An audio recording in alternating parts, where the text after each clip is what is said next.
Episode 5, Into the Shadows. Setting. The weight of the previous days has left Arif restless. With Leo's cryptic warnings hanging over him, he knows he can't afford to ignore his connection to the pendant any longer.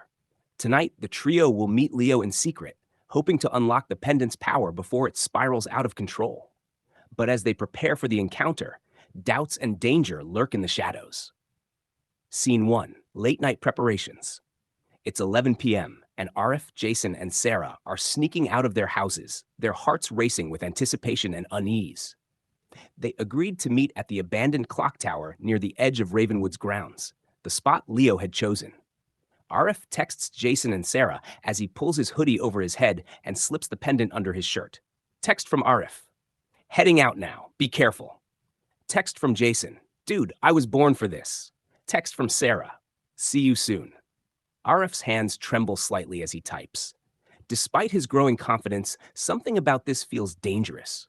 Leo had promised to help him control the pendant, but Arif can't shake the feeling that there's more to Leo's intentions. Scene 2, the clock tower. The clock tower looms above them, its once grand structure now weathered and crumbling. The air feels thick with mystery, the night unnaturally still as the trio approaches the base of the tower. This place gives me the creeps. How did Leo even find it? It's one of the oldest buildings on campus, probably dates back to Ren's time. Arif's heart pounds as they approach the entrance. The pendant feels heavy against his chest, as though it's resonating with the eerie atmosphere. Suddenly, a figure steps out of the shadows. It's Leo. His usual smirk is gone, replaced with a serious, almost grim expression. You made it. Good. We don't have much time. What do you mean by that? Leo glances around, his eyes scanning the darkness. The pendant's energy is drawing attention. There are others who want it. I can help you control it, but you need to be ready. There's no turning back after this. Jason folds his arms, still clearly suspicious. And we're just supposed to trust you? How do we know you're not one of those others? Leo's gaze hardens. If I wanted the pendant for myself, I'd have taken it by now. Believe me, I've had plenty of chances. Arif steps forward, his voice firm. Okay, Leo, we're here. What do I have to do? Leo nods and gestures toward the base of the tower, where a circular stone platform rests. In the center of the platform is a strange, intricate symbol carved into the stone, a symbol that looks eerily similar to the markings on the pendant. Leo, stand on the platform. The pendant will react to the symbol. It'll show you its true power, but you have to focus. If you lose control, it could overwhelm you. Arif's stomach churns with anxiety, but he knows he can't back down now. He steps onto the platform, feeling the cold stone beneath his feet. The pendant starts to glow faintly, humming with energy. Are you sure about this, Arif? He nods, trying to hide his fear. I have to do this. I need to understand it. Scene 3, The Awakening. Leo stands at the edge of the platform, his eyes locked on Arif. Close your eyes. Focus on the pendant. Let it guide you, but don't let it take over. Arif closes his eyes, his breathing steady as he focuses on the pulsing energy of the pendant. Slowly, the hum grows louder, and he feels a strange warmth spreading through his chest. The symbol on the platform beneath him starts to glow, faint at first, then brighter and brighter, until it's illuminating the entire tower.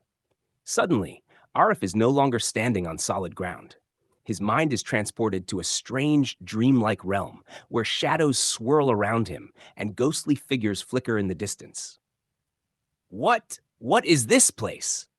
A deep voice echoes in his mind, an ancient, commanding voice that sends chills down his spine. You have called upon the power. Do you seek to control it or be consumed by it? Arif's heart races. The pendant is glowing brighter now, almost blinding, but he forces himself to stay calm. I want to control it. The shadows shift, swirling faster around him as the voice grows louder. Power comes with a price. Are you willing to pay it? Arif grits his teeth, struggling to keep his mind focused. Yes, I'm ready. The moment he speaks the words, a wave of energy surges through him, more intense than anything he's ever felt before. His body trembles as the power of the pendant courses through his veins, and for a brief moment, He feels invincible, like he could move mountains, bend the world to his will. But then, just as quickly, the power starts to spiral out of control. The shadows close in, swirling around him, suffocating him. His chest tightens and panic sets in. Arf! I can't control it! Scene 4, Descent into Chaos. Outside the dream realm, Sarah and Jason watch in horror as the glowing symbol flares brighter and Arif's body begins to shake violently. Arif, what's happening to him? Leo steps forward, his face tense. He's fighting it. He's losing control. You said you'd help him. Leo doesn't respond, his eyes fixed on Arif. Arif, focus. You have to control the power, or it'll consume you. Inside the dream realm, Arif feels himself slipping. The shadows are closing in, and the pendant's energy is becoming too much to bear. But then, in the midst of the chaos, he hears a familiar voice, soft but steady. You're not alone, Arif. You can do this. The sound of her voice cuts through the fear, grounding him. Arif takes a deep breath, forcing himself to focus. Slowly, he reaches out with his mind, grasping the pendant's power, not as something to fight, but as something to understand. The shadows start to recede, and the swirling energy calms. Arif feels the power settle within him, no longer wild and uncontrollable, but something he can wield. I did it. The dream realm fades, and Arif opens his eyes to find himself back on the platform. The glow of the pendant has dimmed, and the symbol on the stone is no longer illuminated. He's exhausted, but alive and in control. Scene 5, The Truth About Leo. Arif stumbles off the platform, breathing heavily. Sarah rushes forward, catching him before he falls. You're okay. You did it. Jason looks at Leo, still not entirely trusting him. Okay, maybe you're not all bad. Leo's expression is unreadable as he watches Arif recover. You've taken the first step, Arif, but there's still more to learn. Arif looks up at Leo, his voice hoarse. What now? Leo crosses his arms, his face grim. Now, you prepare for what's coming. There are people out there, people far more dangerous than I am, who want that pendant. They'll stop at nothing to get it, and now that you've unlocked its power, they'll know. Arif's stomach twists with fear, but he squares his shoulders, his voice steady. Let them come, I'll be ready. Leo gives him a faint, approving nod. We'll see. As Leo turns to leave, Jason calls after him. Wait, why are you helping us? What's in this for you? Leo pauses, glancing back at them. Let's just say I've seen what happens when the wrong people get their hands on power like that, and I'd rather not see history repeat itself. With that, Leo disappears into the night, leaving Arif, Jason, and Sarah standing in the shadow of the clock tower, knowing that the real fight is only just beginning. End of episode 5.